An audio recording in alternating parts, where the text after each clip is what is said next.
मधुर one के जंगल में कई तरह के पशु पक्षी रहते थे। उसी वन में रानू चिड़िया, मीठी चिड़िया और जया काकी भी रहती थी। मीठी चिड़िया अपने नाम की तरह ही बहुत मीठी बोलती थी। उनका स्वभाव बहुत अच्छा था।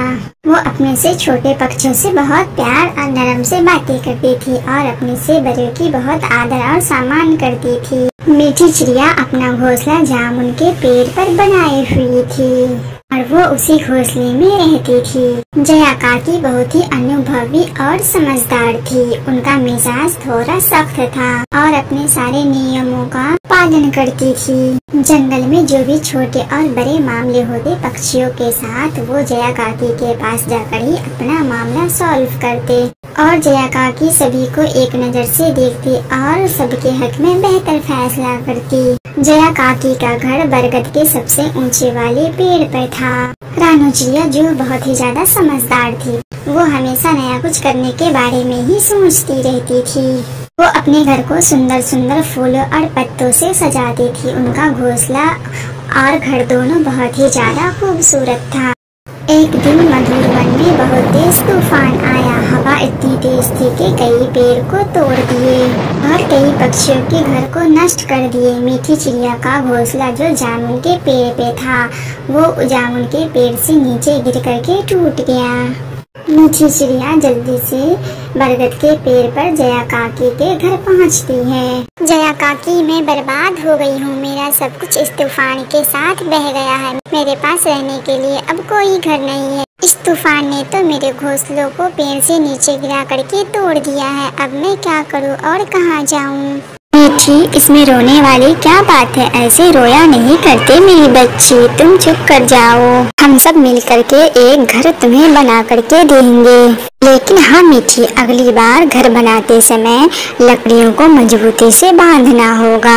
चाहे जितनी भी तूफान आ जाए लेकिन घर न टूटे। और मीठी, तुम्हें तो पता ही है ना कि जामुन का पेड़ तूफान आने पर कितना कमजोर पड़ जाता है। ये जया काकी भी ना जख्म पे मरहम लगाने के बजाय उस पे नमक डाल रही है। अभी मैं खुद परेशान हूँ अपने घर के लिए, ऊपर से ये जया काकी मेरी मदद करने की बजाय मुझे आदेश दे रही है। तभी रानू चिड़िया भी जया काकी के घर आ जाती है। रानू, अब तू बता, क्या इस तूफान ने तुम्हारे घर को भी तोड़ दिया है? नहीं काकी, मेरा घर तो सही सलामत है, लेकिन मेरे आसपास के जितने भी पक्षी थे सभी के घोंसलों को इस तूफान ने तोड़ कर रख दिया है।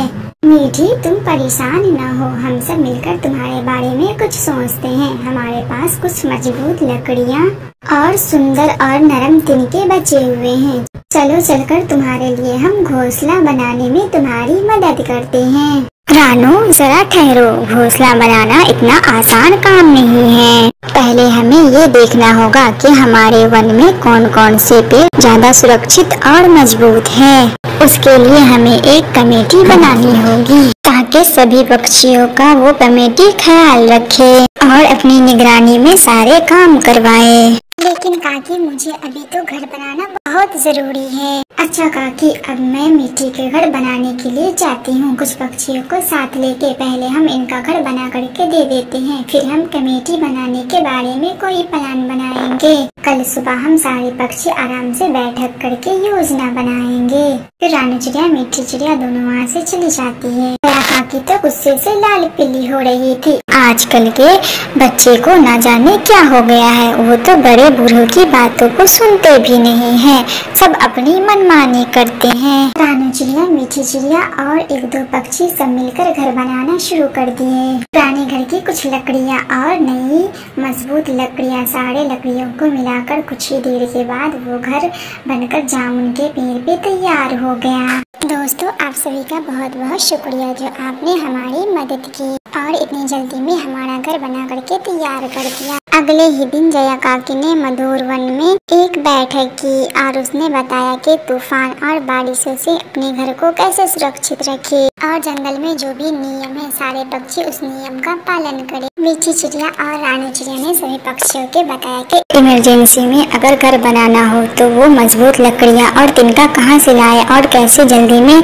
अपना घर बनाकर तैयार कर ले। सभी पक्षियों ने देखा कि जया काकी, रानू चिड़िया और मीठी चिड़िया ने कैसे अपनी होशियारी और समझदारी से जंगल के नियम बनाए और सभी की मदद भी की। रानू चिड़िया, मीठी चिड़िया और जया काकी की मेहनत से मधुर वन का जंगल फिर से एक सुंदर और विशाल जंगल बन गया और सभी पक्षी पहले से भी ज्यादा सुरक्षित और खुश रहने लगे। उसे कभी भी किसी चीज की जरूरत पड़ती तो वो जया काकी के पास सलाह लेने के लिए जाते और उनके सलाह से ही वो अपना काम करते। तो बच्चों को भी काम करने से पहले अपने से भरोसे मशवरा करनी चाहिए, उनसे पूछना चाहिए कि ये काम करना ठीक है भी या नहीं। ऐसे खुद से कोई डिसीजन ले लेना आगे चल के बहुत बड़ी मुश्किल खड़ा कर देता है।